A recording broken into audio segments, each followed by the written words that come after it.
একটি দলকে শুনতে, যে আলবদর বাহিনী আছে তাদেরকে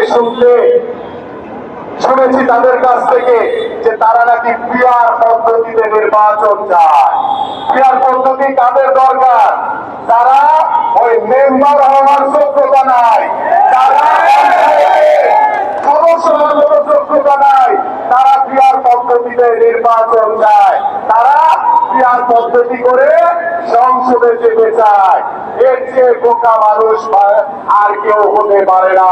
কারণ বাংলাদেশের মানুষ এখন সচেতন। আপনারা যেভাবে নিজেদের অবস্থানকে বুঝে যে আপনারা মনে করছেন জনগণের ভোটে আপনারা কোনো আসন পাবেন না, তাই আপনারা ভিন্ন মত দেওয়ার চেষ্টা করছেন, ভিন্ন মতামত দেওয়ার চেষ্টা করছেন।